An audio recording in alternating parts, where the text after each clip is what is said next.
India की union cabinet ने अरुणाचल प्रदेश में 13 बड़े डैम प्रोजेक्ट्स के कंस्ट्रक्शन को ग्रीन लाइट दिया है, जिससे 12,723 मेगावाट बिजली उत्पन्न करने की उम्मीद है। ये डैम्स मुख्य नदियों और उनके सहायक नदियों पर बनाए जाएंगे, जैसे सियांग, सुबनसिरी और जिया भराली, जो अक्सर असम में बहते हैं। नमस्कार दर्शकों, आप देख रहे हैं अवध टीवी और मैं हूँ आपके साथ बेंगिया जुनिया। इसी के साथ दर्शकों आपको बता दें कि सुबनसिरी रिवर और उसकी ट्रिब्यूटरी कमला रिवर पर 2 बड़े डैम्स बनाए जाएंगे। पहला है सुबनसिरी अपर डैम, जो 2000 मेगावाट इलेक्ट्रिसिटी जनरेट करने की उम्मीद है। दूसरा सुबनसिरी मिडिल डैम का टारगेट है 1800 मेगावाट प्रोडक्शन। इसके अलावा गेरुकामुख हाइड्रो पावर प्रोजेक्ट अपर रीजन में भी एक बड़ा डैम बनने वाला है।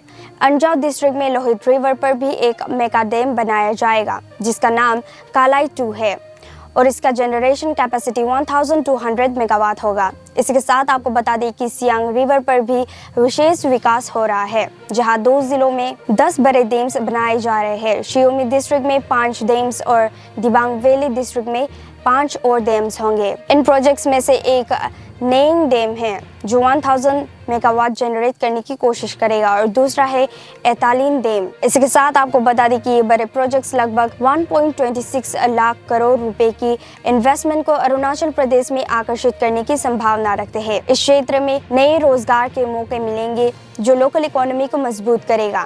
ये प्रोजेक्ट्स भारत के नेशनली डिटरमाइंड कंट्रीब्यूशन यानी NDC टारगेट को अचीव करने में भी मददगार होंगे, जिसमें 2030 तक 500 GW non fossil energy capacity का लक्ष्य है और 2070 तक नेट जीरो कार्बन इमिशंस का एम है। लेकिन इन प्रोजेक्ट्स के साथ कुछ चिंताएं भी जुड़ी है, जैसे पर्यावरण पर प्रभाव और लोकल कम्युनिटीज का डिस्प्लेसमेंट। एनवायरमेंटलिस्ट और सामाजिक कार्यकर्ताओं ने इन डैम्स के पर्यावरण पर होने वाले असर और लोकल लोगों के साथ होने वाले व्यवस्था पर प्रश्न उठाए हैं। उनका कहना है कि इन डैम प्रोजेक्ट से लोकल फ्लोरा और फौना का नुकसान हो सकता है और साथ ही साथ लोकल कम्युनिटीज को उनकी जमीन से हटाकर उनकी जिंदगी को बदल देना भी समस्या हो सकता है। इन सब बातों के बीच ये डैम प्रोजेक्ट्स अरुणाचल प्रदेश की बिजली उत्पादन क्षमता को बढ़ाने के लिए एक बड़ा कदम है, लेकिन साथ ही पर्यावरण और सामाजिक ढांचे को ध्यान में रखना भी उतना ही जरूरी है। इसीलिए सामाजिक और पारिवारिक प्रभाव का समर्थन करने के लिए सही पॉलिसीज और प्रबंधन की जरूरत है, ताकि इन प्रोजेक्ट्स का लाभ लोकल लोगों और देश के लिए एक साथ हो सके। इसके साथ दर्शकों आपको बता दें कि अपर सियांग डिस्ट्रिक्ट के गेकू गांव में 12,500 मेगावाट के